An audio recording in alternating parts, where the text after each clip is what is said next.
Hello everyone, welcome back to my channel. If you're new around here, I make videos for anyone who's looking to try and improve their chess in the club rating level, beginner level, any level really. I'm just documenting my chess journey, showing what I'm learning, showing how I'm trying to get better at the game and all of that stuff. So if that sounds interesting, please consider subscribing as it'd be greatly appreciated. In today's game, we'll be looking at Over the Board, a game I recently played a couple days ago. And yeah, I'll have to show it. I still don't fully understand the game, to be honest, but I'm just going to show it. Most of my original analysis wasn't with an engine, but I found it very hard to focus on the post analysis. So I used a bit of an engine before, but hopefully by making a video I'll be able to gain some clarity, and hopefully you'll be able to learn from my mistakes. E4 is played. So I've had the white pieces, I think, in all of my over the board games at the start of my season. Last season, I think the first 5 games I had the black pieces. So it's a very nice change. Knight f3, knight c6, bishop b5, a6, bishop a4. Knight f6 was played, castles. I thought, okay, we're going into a Roy Lopez. I've made a couple of videos recently on it, and I thought, okay, my knowledge is quite good. I thought it was, and I'll be okay, but we'll see. Bishop c5 was played, and at this point, I was like, I was a tiny bit, because I haven't looked at bishop c5 lines, so I didn't really know what to do. Anyway, I went c3. I thought if knight takes, this is my original analysis. I thought if takes, I thought, okay, if he moves the bishop back, I can take. And if he takes here, I can go something like this, like rook e1 or queen e2, maybe like rook e1. I thought after this, I thought this wasn't that good for him. But yeah. Anyway, so after bishop c5 and c3, I knew if he's taken, I kind of hoping he would take. My opponent was very young, by the way. He was about 10. He was very young. Anyway, b5. Was played, and d6 was played, and after rook e1, I mean, rook e1's actually not necessary. Here I could have just gone like a4, or I could have just, I mean, to be honest, next time I may even go d4. But I went rook e1, was already, it annoys me looking at this, because rook e1 is just not necessary. Let's say I go a4. If takes, I just fork. So rook e1 is never actually defending this pawn. So anyway, a4 probably would have been better there. But I went rook e1 anyway. Bishop g4 was played, and now a4. I took a gamble with a4 actually, because I never play a4 in these Roy Lopez positions. I didn't really understand. To be honest, I didn't really understand the move. I knew the obvious that would be good for me. But however, I was very unsure of how to respond to rook b8 and b4. So if you know in the comments the idea behind a4, let me know, because I kind of understand it, but I don't fully understand it. I don't really know the ideas if that goes rook b8 and goes b4. Anyway, castles was played, and now d3. I think a better move here, as you will see in the game, I should have gone h3, because having this, because as you will see, like h3 was quite important here, because if the bishop goes to h5, I can always kick it away. Say if I'm trying to break with d4, or say, or h3, or say I need to move this knight. But if I need to move this knight now, say I go h3, maybe my opponent can play another in between move. So I think playing h3 is the most common move in this position, I believe, and I can see why. I thought maybe there was no need for it. But I actually just think playing h3 in these positions is just practically a good idea, because you may need to kick the bishop out at any moment. Anyway, so h3 I probably should have played d3. I played h6 was played.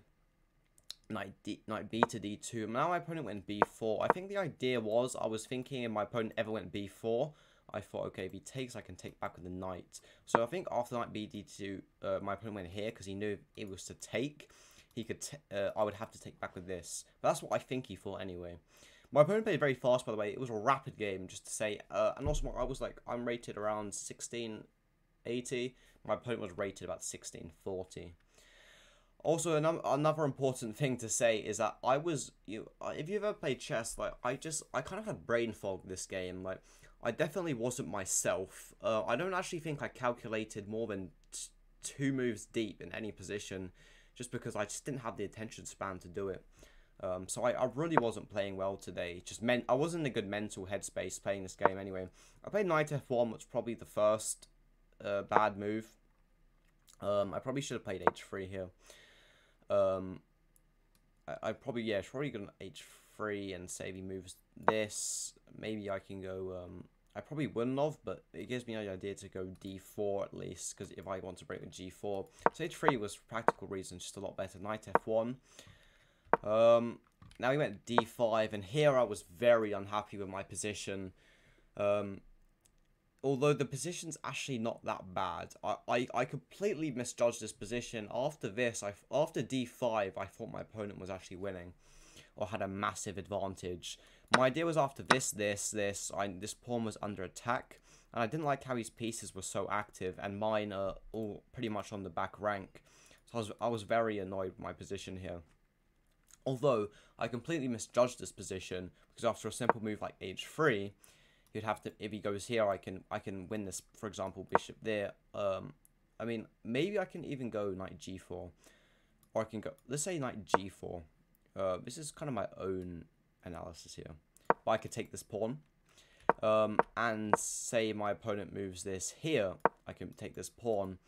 But the most important thing is, if takes, after takes, there's no taking back and taking here, because I attack it, and also this, say he would have to defend this knight as well. So h3, after h3, it would have worked fine for me.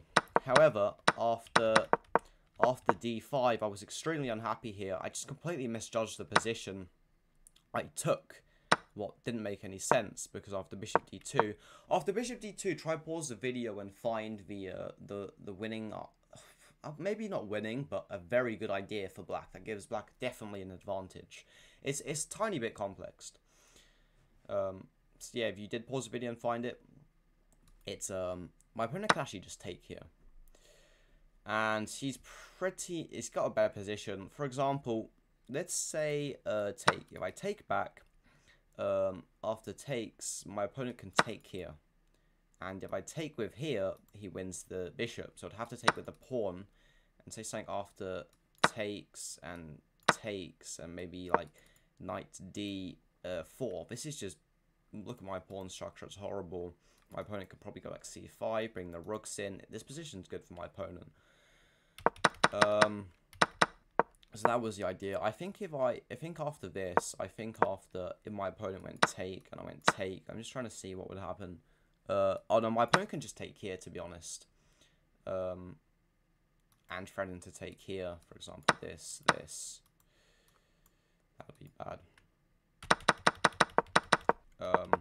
So that was that. So I completely misjudged this position horribly. I thought I was losing here. So I thought I had to do this. After bishop e7, though, I was okay happy. I was fairly happy. h3, I finally played h3. And now here I played a really silly move. I played takes. I mean, I don't win a pawn, but there was no reason for me to do it.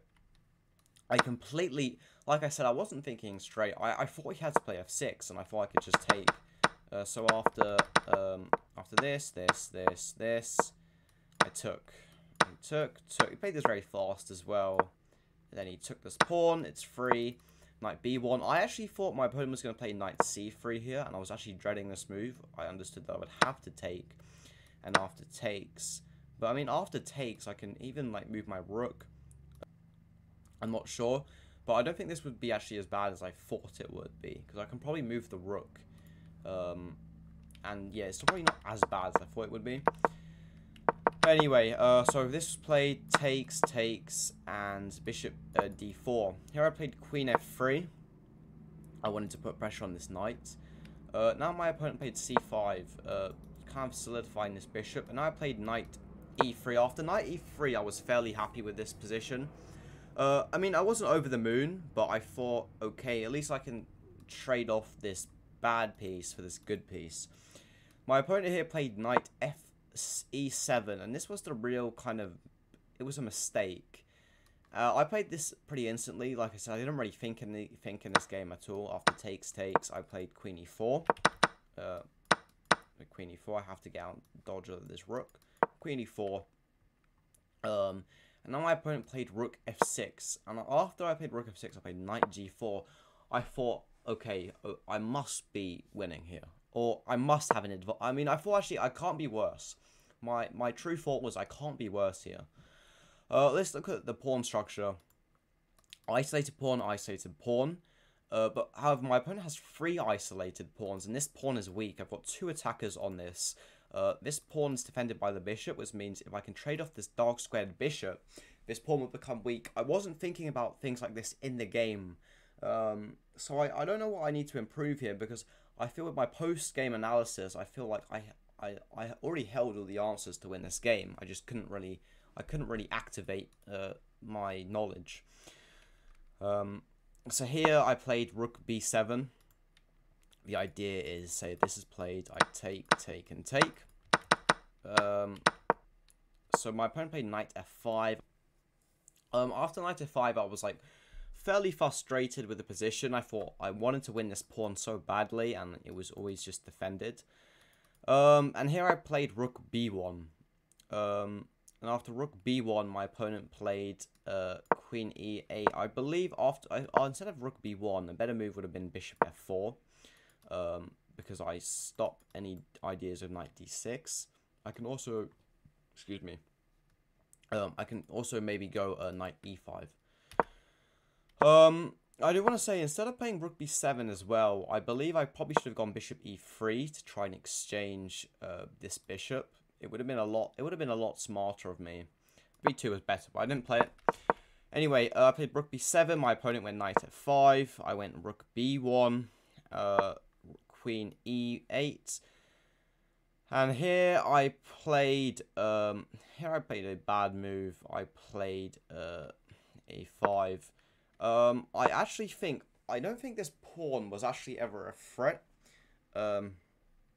For example, say if I played bishop f4 here, there's a cool move. If my opponent takes this, I actually believe I can just play knight e5. After knight e5, if this is taken, then I take the queen. And if the rook is moved, say rook f here, then I go then I believe I can go knight, oh yeah, I can go knight d7, and then wherever this rook goes, I can take here. So that was actually a cool move I found in my analysis after bishop f4. What was a way better move if takes. I was quite happy I found it. I think it should work. I haven't checked it with an engine, but it should work. Anyway, after a5, I blundered a fork. This here, I was just really annoyed.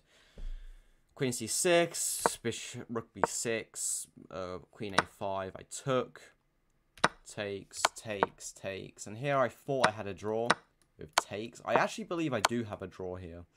I haven't checked this with an engine, but I'm pretty sure I have a draw. Because if the king goes back, I keep checking it. If this is ever blocked, I should have just this. This would have to be played. And this. If this ever goes there, I mate. Excuse me.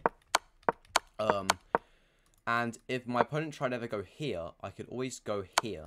And it would have to go back here, I'm pretty sure. I think this is a draw, is it not? Yeah, this is a draw. Because I could go queen g5 here. And if this is ever played, this, my opponent wants to get careful because I could always fork. So I did actually find the draw. I went bishop h6, queen e8 was played though, well played by my opponent, and I went bishop e3. After rook b8, takes. This position is just lost, I'm pretty sure. Yeah. This pawn would be falling, my opponent would run up this pawn, and yeah, I try to play on. After this, I hang a knight, and yeah, I was kind of glad it was over. Anyway, that's that game. Hopefully you enjoyed. Hopefully you can learn from my mistakes. And yeah, thank you for watching. I really appreciate your time and effort, and have a good rest of your day.